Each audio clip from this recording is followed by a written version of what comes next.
This is Cashflow Ninja, Episode 3 with Michael Snyder.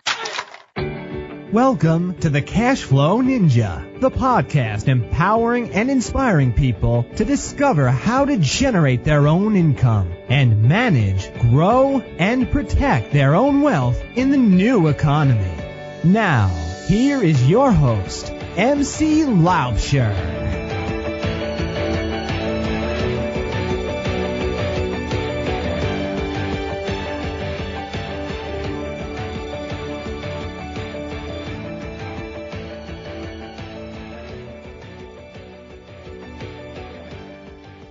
Hey everyone, MC Laubscher here. Welcome to another episode of Cashflow Ninja. Thank you for spending some time with me today.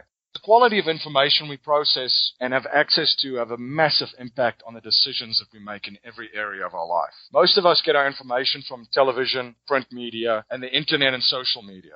Over the past decade, the news media has been consolidated to the point that 6 corporations control over 90%, that's 90, of all the media in the United States. The big 6 media companies in the United States are Comcast, the Walt Disney Company, 21st Century Fox News Corporation, Time Warner, Viacom, and CBS Corporation. People have lost trust in the news and information these media companies and the companies they own share on a daily basis. People know that they're not getting truthful, objective news information from these media organizations. The result has been the accelerating growth of the alternative media on the internet.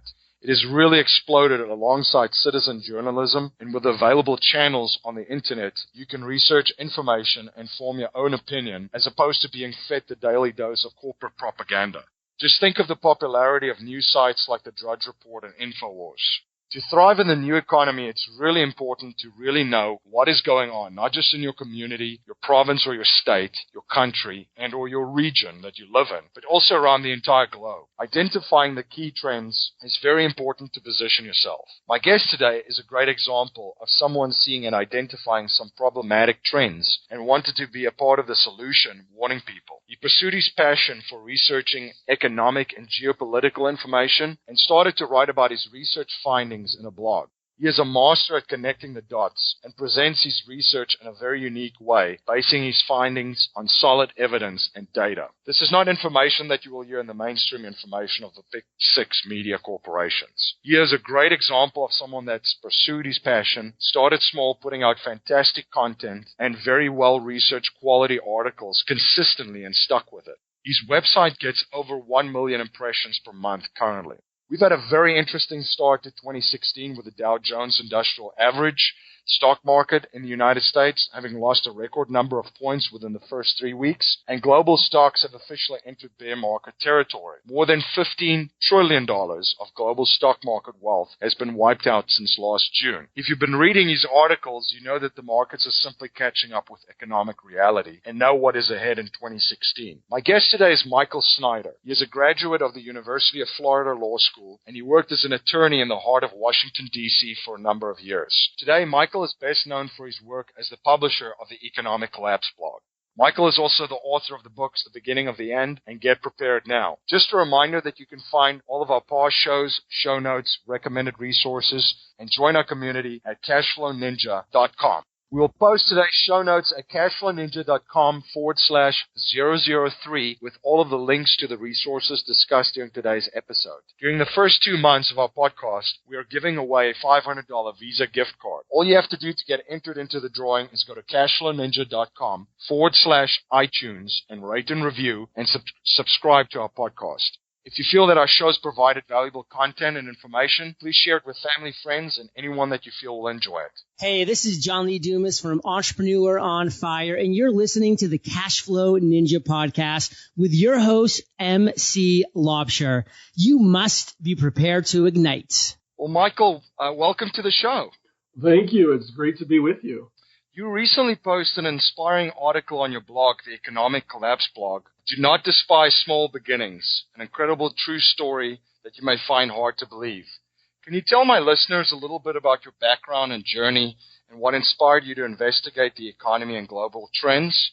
Sure, absolutely. And the reason I wrote this article is just to hopefully inspire people that, we live in a day and age when anyone can make a difference. Because if you go back 10 years ago, I was working right in the heart of Washington, D.C., right down on K Street, and I was working as a lawyer. And a lot of people might say, wow, that sounds pretty glamorous, but it wasn't. It wasn't glamorous at all. In fact, it's been estimated that 1 out of every 12 residents of Washington, D.C. is an attorney. So the place is literally crawling with them. And I was all the way at the bottom of the food chain. And so I was as anonymous as you could get. Nobody knew who I was. Nobody cared who I was. Every morning I just got up, and then my wife took me over to the metro, trudged into D.C., where I was just trying to make a living so I could pay the bills and pay down some debt. And, that's where I was. But over time, I became, exceedingly distressed about the direction of our country, about the corruption I saw all around me, all these things. But I thought, what in the world could I possibly do to ever make a difference? Well, eventually I heard about this thing called blogging, and I thought, well, and I learned that there were already more than 1 million blogs out there. So I thought, why in the world would anyone ever want to come and look at my blog, what I have to say about anything? But I started, and at first you could have measured my readership with a microscope. It was so small, but I stuck with it, and over time started to build. And then in late 2009, I started the Economic Collapse blog, and it really took off. It really struck a chord because people at the time, millions of Americans had lost their jobs, people were losing their homes.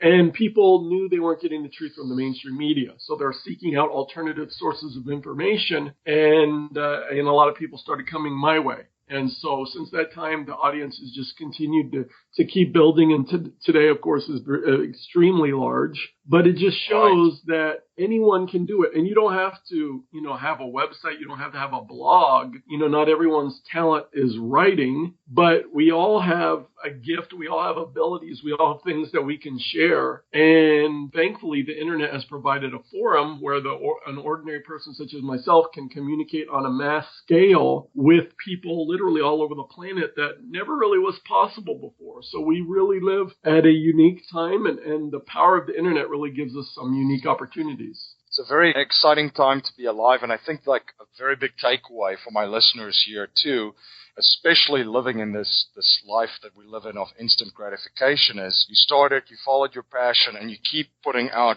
really quality articles and producing value for people, and eventually it grew organically.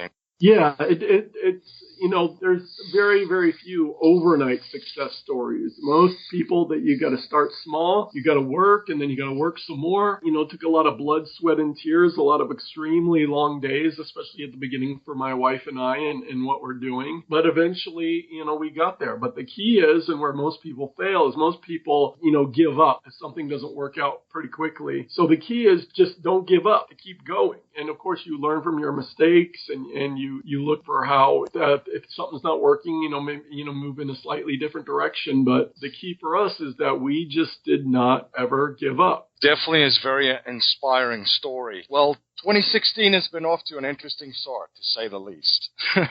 We've seen 2 emergency market shutdowns in China within the first 4 trading days of the year. The Dow Jones Industrial Average has lost a record number of points within the first 3 weeks, and global stocks has officially entered a bear market territory. Overall, more than $15 trillion of global stock market wealth has been wiped out just since last June. The global economy is ripping apart at the seams, as you've outlined in your article, 21 numbers that show that the global economy is absolutely imploding. What are some of the most alarming things that you've seen this far in 2016?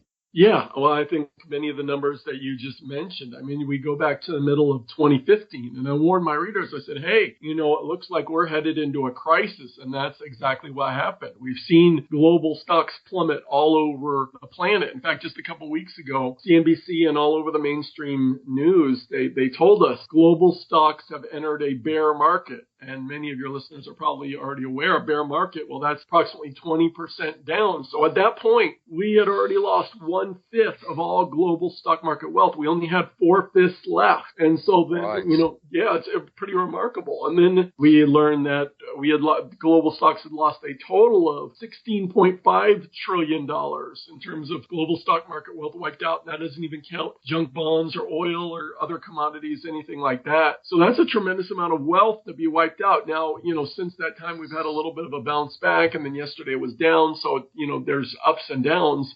But in general, we've seen just a tremendous move downward, which is what we kind of expected once the Federal Reserve quit quantitative easing. They started raising interest rates. They started taking away the artificial support from the financial system. It was inevitable that stocks would start to fall because what had happened, the Federal Reserve with quantitative easing, driving interest rates down to irrationally low levels and all this had pumped up stock prices that were just crazy to levels they would have never gotten to on their own without the manipulation. And so then you take away the artificial manipulation and what happens? Well, they're starting to fall. They're starting to move in the direction of where they would be otherwise. And so it's definitely not a surprise. But the thing is if the Federal Reserve had never manipulated things in the first place, they would have never got this high. So now the crash is going to be far worse than it otherwise would have been, because of the Federal Reserve manipulation. Yeah, definitely a lot of money printing and a lot of market manipulating out there. Oh, without a doubt. And there, things behind the scenes, which, I think are playing out right in front of our eyes. But, I'm concerned because what we've seen here in early 2016, we've seen banking stocks particularly get hit really hard over in Europe. We saw the largest and most important bank in the largest and most important economy in the Eurozone, Germany. The bank I'm talking about is Deutsche Bank. Right. Their stock price has absolutely plummeted. In fact, at one point, it fell below anywhere it was during the last financial crisis, even lower. And there's all kinds of rumors and problems at Deutsche Bank. They just reported something like a $7 billion loss for 2015. It's a huge concern. And then, of course, the biggest bank in Switzerland. And then in Italy, all of the big banks are in trouble with the non-performing loans. In other words, bad debt, loans they never should have made. They're just swamped with them. It looks like they're all going to need to be bailed out. And Italy is the 8th largest economy on the entire planet. We remember what happened with Greece, which is the 44th largest economy in the world, and how Europe really struggled to come up with a way to fix them and help them. And actually, their problems are far, far from over. Their stocks have been crashing too early this year. But if Greece caused such issues, what about Italy, the 8th largest economy on the planet? Or what about Germany, even bigger, and Deutsche Bank? What if Deutsche Bank were to collapse, it would be far, far monumental for the global economy than the collapse of Lehman Brothers in 2008. Yeah, it certainly would be. One of the trends that you've written about and identified for a while now, and I think folks in the United States especially can see it on the ground, is the retail apocalypse, with retail stores shutting down all over the United States. What are some of the factors that you think are contributing to this trend, and how will this affect people overall in the United States? Yeah, well, of course, part of it is people are shifting to buying things online. And so when Amazon succeeds, that does take away from, brick and mortar retailers. So part of it is the shift from a brick and mortar retail economy to an internet retail economy. And that's undeniable. But to me, that doesn't come close to explaining all of what we've seen. Walmart just announced they're closing down 269 stores, including 154 of them in the United States. Now, we've never heard of Walmart closing down this many stores before. I mean, this is crazy. Kmart is closing down more than 24 stores over the next several months after so many they've already closed down. JCPenney shutting down 47 more stores after closing 40 stores in 2015. Macy's just announced they're closing 36 stores. The Gap is closing 175 stores. Finish Line is closing 150 stores.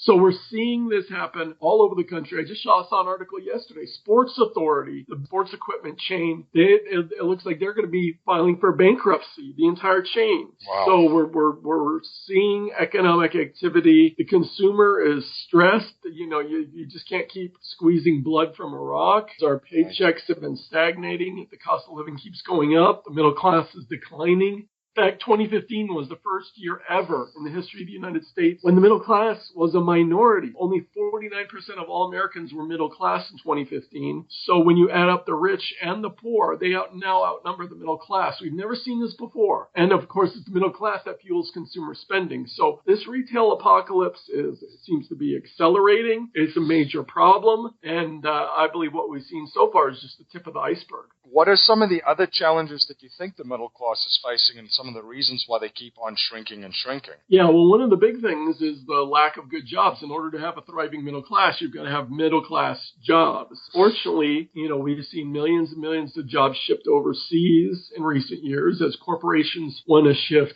production from high-cost labor centers to low-cost labor centers. And so that's been a huge shift. We've also seen technology take a lot of jobs as computers and robots and other forms of technology advance. They're now starting to do things cheaper and more efficiently than humans can. And so humans are being replaced in that way. So those are two factors. And so what's left is a lot of service jobs, and those are lower paying. And at this point, according to the Social Security Administration, more than 50% of all American workers make less than $30,000 a year at their places of employment. So that's not good. But another huge factor in this, which I think we need to talk about, is the energy industry. Since the last recession, the primary engine for the growth of good jobs in this country has been the energy industry, oil and gas and all that. But now that's completely reversed. And in fact, it's something like 130,000 good-paying energy jobs have disappeared in the United States since the beginning of 2015. So we're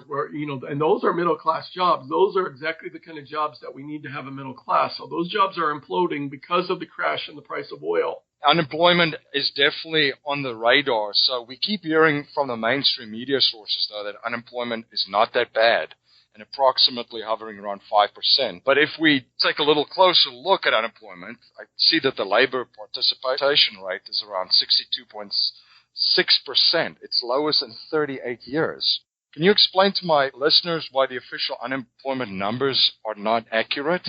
Yeah, they're very, very highly manipulated because, basically every month that what the federal government does is they look and they say, okay, we've got hundreds of thousands of people that have been unemployed for so long that they don't count as any part of the official labor force anymore. So you've got something like 7.9 million Americans that are considered to be officially unemployed. At least that was the number in one of these recent months here. But then you have another 94.2 million Americans that are considered to be not in the labor force. So you add those two numbers together, the number that are officially unemployed with those that are quote unquote not in the labor force, and you get a total of 102 million working age Americans that do not have a job right now. So the 4.9% number is really kind of fraudulent. In fact, John Williams of shadowstats.com, he's figured, he keeps these figures, and he's figured that if the government was actually calculating unemployment the way it used to be calculated and was using honest numbers, well, the broadest level of unemployment today would be sitting at 22.9%. And personally, what I like to do is look at the employment population ratio. If you go online, you can find charts of this on the Federal Reserve. Federal Reserve publishes charts of this. Well, the employment population ratio, we saw, you look at the chart of it, it dropped dramatically. In other words, the percentage of the population is actually working, the percentage of the working age population. During the last recession, it plunged dramatically, and then it kind of stayed kind of almost flat for several years, and didn't decrease, but didn't increase really at all. It stayed very, very level for a long time at this lower level. Then just over the past couple of years, there's been a tiny little bump at the end of the graph, but we're still vastly below where we used to be. And so if you look at the chart, you look at it and people say, well, that's an employment recovery. It's almost laughable because it's just such a tiny little bump at the end of the graph. The truth is that in terms of the percentage of Americans that are actually working, it's just barely above where it was during the worst moments of the last recession. There really hasn't been an employment recovery to speak of, and now we're rapidly moving into the next great crisis, in my opinion. A lot of jobs that have been created in the last decade are minimum wage jobs that are contributing to the growing poverty in the United States. With the enormous political pressure on politicians to raise the minimum wage, I can even see these jobs disappearing and being replaced by technology and possibly in the future robotics. So many working poor in this country. Tens of millions of Americans are the working poor. They're working, but they don't make enough to get out of poverty. And so that is a concern. And we like to see corporations pay them more instead of just hogging all the profits for themselves. I very much believe in that. But now if the federal government comes in and mandates, hey, okay, we're going to double the minimum wage. Okay, well, that's great for some people, but other people are going to lose their jobs. We've seen this wherever the minimum wage has been raised, and where these big corporations that now dominate our society, they say, okay, we got to pay people more. Is it worth keeping these stores open? Can we get by with fewer workers? Or like you said, can we replace them with technology? What can we do? So yeah, whenever the minimum wage is raised, it ends up resulting in people losing their jobs, which is unfortunate. But then we've also got so many of the working poor. There's not necessarily any easy solutions to what we're facing. Raising the minimum wage, a lot of people think that sounds like a simple answer, but it's a whole lot more complicated than that. Global trade is another thing that's been on my radar, and I've been looking, and you've been writing about this, especially about the Baltic Dry Index. Can you explain to my listeners just what that is and what that measures and why that's important? Because I think it fell for the first time below 300 since it started. Yeah, it gets pretty complicated, but basically it monitors, it's a measurement of what it costs to ship certain kind of goods around the world. And technicalities of it are not that important, but it just basically for just an ordinary person, what does it mean to them? What it means is that global trade is imploding and is slowing down. In fact, we saw just earlier this month, the Baltic Dry Index fell below 300 for the first time ever. I didn't even know it could go that low. So it's absolutely crazy. And Bloomberg just ran a story saying that it's now cheaper to rent a 1,100 foot merchant vessel than it is to rent a Ferrari, which is absolutely insane. Now, of course, when you factor in fuel costs and everything else, then the tanker is more expensive. But just for the rental cost, it's more expensive to rent a Ferrari, which is just insane. So we're seeing global trade, and it's not just those indicators, but, we look at the largest economies in the planet. For example, China. In China, in January, their exports were down 11.2% year over year, which is crazy because for years, China's been leading the growth in global trade. Their trade has been exploding, and they account for more global trade than anyone else in the world, even the United States. But now their exports are falling. Their imports are falling even more. In January, Chinese imports were down 18.8% on a year-over-year basis. And at this point, Chinese imports have fallen for 15 months in a row. That's crazy. You also you look at India. In India, their exports were down 13.6% on a year-over-year basis in January. In Japan, exports were down 8% in December. Then in January, we just got new numbers. It was more than 12%. Their imports were down on a year-over-year basis. And for the sixth time in 60 years, Japanese GDP has gone negative. In the United States, Barack Obama promised, hey, I'm going to increase exports. There's going to be more jobs. No, our exports are going down. In January, U.S. exports were down 7% on a year-over-year basis. So all over the world, we're seeing export numbers fall, export numbers diminish. In other words, the real economy, stuff that's being bought and sold and shipped all over the world, it's decreasing, it's falling. And we never, ever see numbers like this outside of a global recession. You wrote a very good article, 22 Signs that the Global Economic Turmoil we have seen so far in 2016 is just the beginning. And you outlined 22 great points that support your argument. How bad do you think things are going to get, and what impact will this have on the life of an average person? Well, I think that what we've seen so far is just the beginning. A lot of people are looking for something to happen in a single day or a week or a month, like some big event. But this is a process that's playing out. And what we saw in 2008, as the global financial system started to come apart, global economic activity slowed down, all of a sudden, the big banks, they didn't want to lend to each other. They didn't want to lend to anyone else. It was a credit freeze, a credit crunch. And I believe that is what we're starting to see, but I believe it's going to get a whole lot worse. And so what that's, and of course, everything in our society depends on the flow of debt and credit. If we want to buy a house, if we want to buy a car, if we want to go to school, if, we use our credit cards for everything. So in the months ahead and moving forward, if you work somewhere or you own a business, you may notice that fewer people are coming in. And when people come in, they have less money to spend. And as economic activity starts to slow down because of this credit freeze and credit crunch, especially, if you hear of too big to fail banks getting into very serious trouble, which we're already seeing very much in Europe, it's just going to accelerate the process. Well, businesses are going to have to close stores, which we're already seeing. We're going to see businesses shut down, businesses lay off workers. In fact, according to Challenger Grain Christmas, job cuts in the United States increased by 218% during the month of January. So we're starting to see those layoffs, starting to see people let go. And so we'll see unemployment start rising significantly once again. And then because 63% of all Americans are living paycheck to paycheck, all of a sudden people aren't going to be able to pay the bills. People aren't going to be able to pay the mortgage. We're going to see foreclosures foreclosures go up. So just like last time when millions of Americans went from living a comfortable middle-class existence to basically being out on the street very, very quickly, I fear that we're moving into a time when we're going to see similar things happen, just like last time around.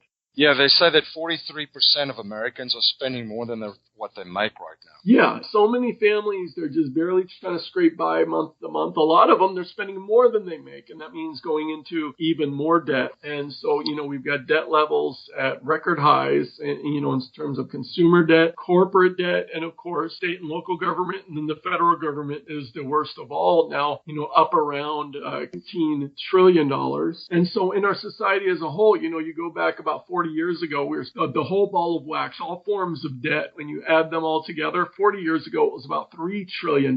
Today, it's about $60 trillion where we're sitting at. So, yeah, it's the biggest debt bubble our society has ever seen. Our system's absolutely saturated with debt. And now here comes a major, major downturn.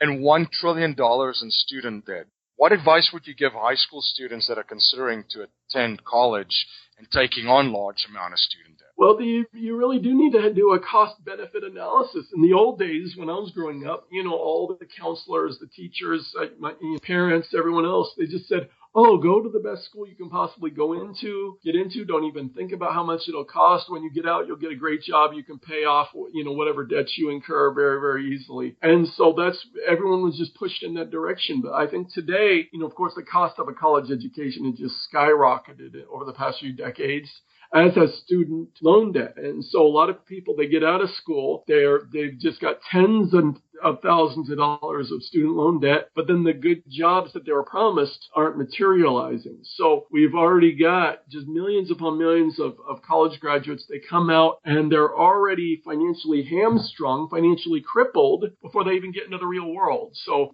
I would encourage people to really look hard at their choices. Do they need to go to college? And for some fields, you do need to go. If you do, are there cheaper alternatives? Can you start out at a local community college and then transfer to a better school for your last 2 years? Then you end up with the same degree at the end, but you save some money in the process. I've still got student loan debt to this day, that I'm still paying off after all these years. And so many people are under this weight, this burden. And the truth is that a college education can be vastly overrated, particularly in some fields, non-technical fields, liberal arts, especially in my opinion, where, you get this great degree, but it really doesn't give you much of an edge in the marketplace in terms of actually getting a job. And so I would encourage young people to really do a cost-benefit analysis before they go in so that they kind of know what they're going into. Now, that's good advice, and especially just laying out what potentially could happen afterwards, because folks are going to come out of college, they're going to have these debt, they're going to start working and not make the money that they would previously, and then, of course, you need a car to go to work, so goes an auto loan into apartment, so it just perpetuates the whole debt cycle and gets folks further and further into debt. Yeah, and then you spend your entire life paying off debts which make other people wealthy, and so you can end up paying back, twice as much as you originally borrowed, or credit cards 5 or 6 times as much as you originally borrowed, if not more, depending on the interest rates. If you load yourself up with debt at a very early age and then you just keep going with, loaded with debt all through your working life, you're really, all of your wealth, all of your riches is going to make someone else wealthy, going to make someone else rich. What other trends and indicators are you currently watching and studying, and what do you feel will impact the average person the most?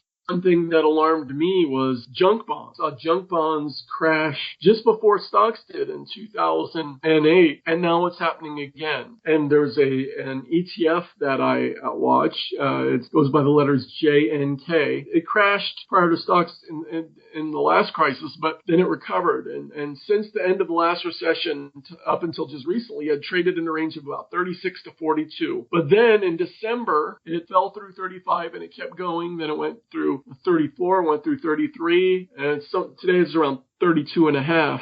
But to me, when it broke through 35, that was going to be a confirmation to me that a new financial crisis had begun. And so that's just one of the patterns I've been pointing out to my readers that indicate that, hey, just what we saw in 2008 is happening again. And of course, the junk bonds, one of the big reasons for that is, about 15 to 20% somewhere in there of junk bonds are related to the energy industry. And of course, we've seen the price of oil go down close to 75% over the past 18 months. Just horrible. And, and in fact, during 2015, according to CNN, 67 oil and gas companies in the United States filed for bankruptcy. So we're starting to see these oil and gas companies go under, and then the financial institutions that are backing these energy companies that lent them a lot of money, they're getting into trouble. They're tremendously exposed. And this is especially true over in Europe. So it's causing tremendous ripples through the financial industry. So all of this shaking in the financial world, and we're just in the early chapters. I want people to remember what happened and how hard things got back in 2008, because ultimately I believe what we're heading toward is going to be even worse. One of the reasons that I really admire your work is that you've warned people about what's coming, but you've also provided some solutions and a plan for how people can protect themselves for what's coming. What are you doing to prepare, both short and long term, for the coming financial crisis that you have been predicting? The number one thing I encourage anyone is you need to have an emergency fund, enough money set aside so you can cover at least 6 months of bills and expenses if things go bad, because you don't want to be in a position like so many were last time when, the crisis comes, you don't have a cushion to fall back on, you can't pay your mortgage, and then there you go. So people need to have that emergency fund. Thing is very important in terms of where people are financially. They really want to evaluate, if the markets crash even more, can they afford to take tremendous losses? If not, people need to evaluate where they are financially right now. In terms of precious metals, my wife and I like gold and silver, especially for the long term, especially silver. And then also for the longer term, we do believe in storing up food and supplies. We don't think we're going to need them this week or this month, certainly. In the longer term, we do believe that, that having emergency supplies on hand is very wise. And anything you can do to become more independent of the system, whether it's growing a garden, starting a side business. So, if you lose a job, well, at least you still got some income coming in. Whatever you can do to become more independent of the system is a good thing. What advice can you give for people with fewer resources to prepare? Well, in the end, we can only do what we can with what we have. So, if you're storing up food, you don't have to go out and necessarily get the huge, big, expensive buckets. But when you're at the store and you see something on sale, just grab a couple of extra cans of something you would buy anyway and set them aside. And over time, it can really build up, or if you are of limited resources, really evaluate, the things you are spending money on. Almost everyone has things that they can cut back on, cut out. Now is not the time to buying lots of fancy new toys or whatever. Now is the time to get lean and mean. So evaluate, what are you spending money on? What can you cut out? How can you get lean and mean now? If you've got limited resources, maybe consider taking on a second job now, because jobs, I think, are going to really start to become harder to get moving forward. Or there's businesses you can set up on the internet that cost very, very little money to get going. Something for people to think about as well. So everyone's situation is different, but people just need to try to do the best they can with what they've been given. And learn skills that you think that other people would want and need. And with these new skill sets, you can provide value for them. So during every economic downturn, too, there are plenty of people that seize on opportunities. So they not only survive the downturn, but they prosper and thrive. Are there any potential opportunities that you've identified and could share with my listeners? There are, during the last financial crisis, we saw gold and silver increase dramatically, and it started to happen over the past few weeks. We started to see gold and silver move. There's going to be huge ups and huge downs, and people need to be able to handle that. As I always say with precious metals, but that's something to look at. Some people are going to be shorting the market. Some people are going to be going into inverse ETFs, things of that nature. Once again, very risky, and you got to know what you're doing. But there are going to be people that make a lot of money in this market downturn, just like there was the last time around. So, but it's not something, if you don't know what you're doing, it can be very, very risky. You can lose a lot of money if you're not careful. So, there's opportunities, but I also urge people to have caution. What resources have contributed to the success of your blog and books? A lot of things. I think one thing that I'm active on social media, very active on Facebook. I engage with people on Facebook, and so my articles get shared very widely on Facebook, on Twitter. I've got over 14,000 followers. Now, that didn't happen overnight. It's just something very, very slowly over time, adding people every day. And so it's a consistent work. When I was first starting my website, what I did is I tried to find good role models, people who were successful, people who knew what they were doing that I could learn from. I visited different websites like ProBlogger, which broke down and taught people about blogging and about what it takes and about some of the great resources are out there and so forth. Now, I use WordPress on my websites. Other people use a free blogging platform called Blogspot, or you can find it at blogger.com. WordPress also has a free version. I personally have a version, where I do my own hosting and all of that. And so it costs a lot more money, but because of the traffic I get. But when I first started out, I actually started on a free platform. So it's, you got to start somewhere and then you can build and move on to other things. And that's what I've done. But in terms of my success, I just really try to put out the very best articles that I can every day, trying to do excellent work, because that's really how you stand out, because there's so much stuff on the internet. And, it's just a vast morass of stuff. So you need to find some way that you can stand out. And the way that I've stood out is try to have the highest quality articles and information that I can. And I think over time people have really responded to that, and it's really paid off. That's fantastic. Thank you for sharing that. If you were only allowed to pass on 5 principles to your children and grandchildren to help them build a business around their passion and grow their wealth, what would they be? That's a tough one. Everyone has gifts or abilities, so not everybody could do what I do. But I can't do what people do on YouTube with the amazing things that some people are doing on there, or great things with radio shows or whatever it is. So what I encourage people to do is find out what you're good at. So that's one, and focus on that. Number 2 is also find out, what your passion is, and pursue that. So I see if I was writing a website about home decor every day, it wouldn't work as nearly as well, because I'm not passionate about that. Hopefully what you're good at and what your passion is, hopefully they go together. But those are 2 things that are very important. Number 3, of course, we talked about this earlier. Don't give up. So many people give up so easily in today's world. We're so used to instant gratification. We're used to just 48-hour news cycles. We're used to things happening immediately. But, anything that's good in life is going to take time, and it's going to take effort, and it's going to take blood, sweat, and tears. So that's what I would encourage people to do. Number 4, don't fight people that are on the same side as you. There's so much in this world to be alarmed about, and I write about all the problems, all the things. But in terms of people that are on the same side as me, I notice that a lot of people turn their guns on one another when they should be alarmed about how we're being assaulted in 1,000 different ways. But instead, people like to fight with one another, people who are supposed to be on the same side. So I would say don't do that. And then number 5 is, of all, I give the credit for my success and what that has happened to me to my Lord and Savior, Jesus Christ. I'm a Christian. I believe in God. And without him, none of this would have been possible. And so that's something that's very important as well. Thank you for sharing those principles. That's great. What book would you recommend to my listeners besides your books, The Beginning of the End and Get Prepared Now? There's a real good book out there called The Prepper's Blueprint.